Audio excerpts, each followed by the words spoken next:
स्वागत है दोस्तों आप सभी का हमारे इस न्यू वीडियो में। और आज हम बात करेंगे एक ऐसी टेक्नोलॉजी की जो ऑपरेशन थिएटर्स की फ्यूचर बदल रहा है, रोबोटिक सर्जरी। ठीक है, तो क्या है ये टेक्निक और कैसे काम करती है और ओटी टेक्नीशियन के लिए इसका रोल क्या है, इसी के बारे में आज हम बात करेंगे इस पूरे वीडियो में। तो चलिए शुरू करते हैं। सबसे पहले हम जानते हैं कि रोबोटिक सर्जरी क्या है। ठीक है, तो रोबोटिक सर्जरी क्या है? एडवांस सर्जिकल टेक्निक है जिसमें रोबोट आर्म्स सर्जन के कंट्रोल में होते हैं और 3D HD कैमरा और प्रीसियस इंस्ट्रूमेंट मूवमेंट से माइक्रो सर्जिकल सर्जरीज जो हैं वो पॉसिबल होती हैं।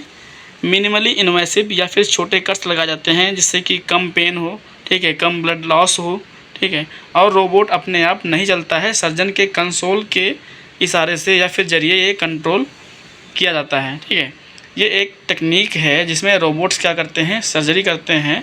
ठीक है, और रोबोट किसकी मदद से काम करते हैं, सर्जन के प्रेशर्स पे काम करते हैं। ठीक है, और मिनिमली ये इन्वेसिव होते हैं, छोटे कट्स रखते हैं जिसकी वजह से जल्दी से हील हो सकता है, कम पेन होता है और जल्दी से रिकवरी होती है।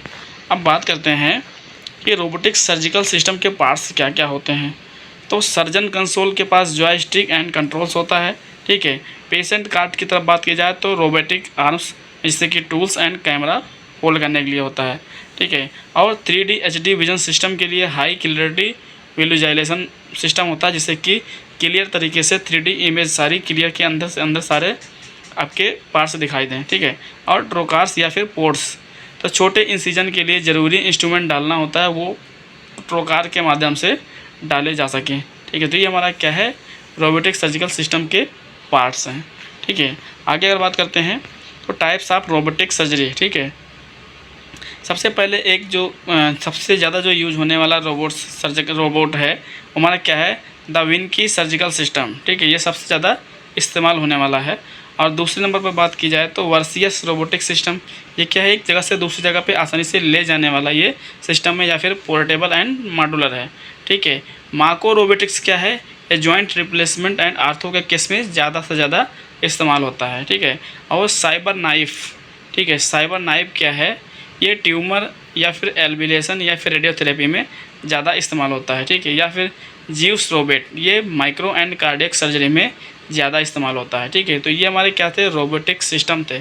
यहाँ पे 5 रोबोटिक सिस्टम दिए गए हैं जो बहुत ही इंपॉर्टेंट हैं, और द विंकी सर्जिकल सिस्टम जो सबसे ज़्यादा यूज होता है वो यहाँ पे पहले नंबर पर दिया गया है। ठीक है, आगे अगर बात करें, ठीक है, यूज ऑफ रोबोटिक सर्जरी, इसका उपयोग कहाँ पे होता है, तो यूरोलॉजी में होता है। ठीक है, प्रोस्टेट एंड किडनी की सर्जरी में इसका इस्तेमाल होता है। गायनिकोलॉजी में हिस्टेक्टमी, एंडोमेट्रियोसिस जैसी बीमारियों में इस्तेमाल किया जाता है। कार्डियक सर्जरी में रोबोटिक सिस्टम का कहाँ इस्तेमाल किया जाता है, बाईपास सर्जरी में या फिर वॉल्व रिपेयर में। जनरल सर्जरी में गॉल ब्लैडर के लिए, हार्निया रिपेयर के लिए। आर्थोपेडिक्स में नी हिप एंड जॉइंट रिप्लेसमेंट के लिए हम क्या करते हैं, रोबोटिक सर्जरी का इस्तेमाल करते हैं।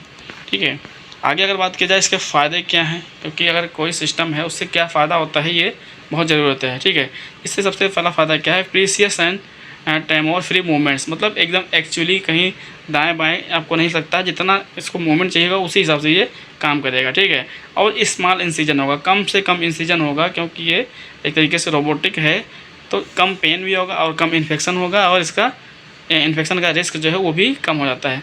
ठीक है, और इन सब चीज़ों से क्या होता है, फास्ट रिकवरी होती है, कम से कम आपको हॉस्पिटल में रुकना होगा। ठीक है, इनहेल्ड या इन्हेंस्ड विजन या फिर 3D HD फॉर सर्जन को देखने के लिए बहुत अच्छा विजन मिल जाता है।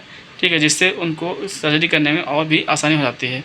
ठीक है, डिफ़िकल्ट सर्जरी इजली पॉसिबल, इतने भी जो माइक्रो सर्जरी आती हैं, ठीक है, जो बहुत ही मुश्किल सर्जरी आती हैं, वो भी रोबोटिक सर्जरी के माध्यम से बहुत ही आसानी तरीके से हो जा रही हैं। ठीक है, अगर बात की जाए कि सीमाएं क्या है, लिमिटेशन क्या है, ठीक है, कॉस्टली सिस्टम है, थोड़ा महंगा सिस्टम है। ठीक है, कॉस्टली सिस्टम एंड प्रोसीजर हो जाता है, सर्जन के लिए ट्रेनिंग की रिक्वायरमेंट होती है, OT setup complex, space consuming और power failure, technical fault risk रहता है इसमें। ठीक है, इसकी जो कुछ लिमिटेशन है, ठीक, जैसे क्या है कि कॉस्टली सिस्टम है, अगर आपके रोबोटिक सर्जरी करानी है तो बहुत ही आपको क्या होगा, कॉस्टली हो जाएगा आपका। ठीक है, कॉस्टली हो जाएगा।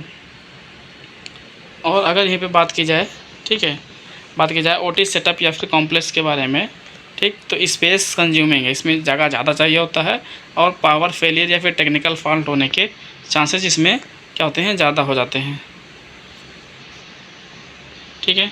उसके बाद आगे बात की जाए कि तो ओटी टेक्नीशियन का रोल क्या है। ठीक है, बहुत ही इंपॉर्टेंट ये है कि रोबोटिक सर्जरी में ओटी टेक्नीशियन का रोल क्या होता है। तो रोबोटिक सिस्टम का प्री चेकअप एंड कैलिब्रेशन करना इंपॉर्टेंट है।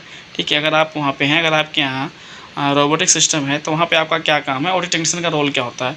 तो रोबोटिक सिस्टम के प्री चेकअप और का कैलिब्रेशन बहुत ही इंपॉर्टेंट हो जाता है। ठीक है, इंस्ट्रूमेंट्स का इंस्टॉलेशन एंड असेंबलिंग। ठीक है, जो इंस्ट्रूमेंट है उसको अच्छे से इंस्टॉलेशन करना और उसको प्रॉपर तरीके से असेंबल करना, ये क्या है, ऑडियो टेक्नीशियन का काम है। Docking robot arms and trocar placement assist. ठीक है, सर्जरी के दौरान आपको क्या करना है, ट्रोकार या फिर सब चीज़ों को अपनी जगह पे आपको पहुंचाना है। ठीक है। Intra operative instrument changes, operation के दौरान में जो इंस्ट्रूमेंट चेंज करना है, ठीक है, वो इंस्ट्रूमेंट आप चेंज करेंगे। Post operative cleaning and maintenance, तो ये इंपॉर्टेंट रोल है आपका। जब रोबोटिक सर्जरी होती है उस दौरान आपका रोल क्या होता है, ये इम्पोर्टेंट है। ठीक है। अब स्किल फॉर ओटी टेक्नीशियन, तो robotic console basics and troubleshootings, instrument installation, team coordination during surgery, knowledge of AR VR and imaging tools, documentation and procedure lex. तो ये कुछ इंपॉर्टेंट चीज़ें हैं जो ओटी टेक्नीशियन को पता होनी चाहिए। ठीक है, कि रोबोटिक सिस्टम क्या होता है और पूरी टीम के साथ कैसे किस तरीके से कोऑर्डिनेट करना है। ठीक है, और जितने भी डॉक्यूमेंट्स हैं या फिर प्रोसीजर है उसके बारे में पूरे तरीके से उसको पता होना चाहिए, जिससे कि वो जो सर्जरी है वो आसानी तरीके से डन हो सके। तो दोस्तों, इसी के साथ हम इस वीडियो का लास्ट करते हैं। अगर कुछ नहीं समझ में आता है तो मैसेज करके या कमेंट बॉक्स में ज़रूर बताएं। बहुत बहुत धन्यवाद। Thank you.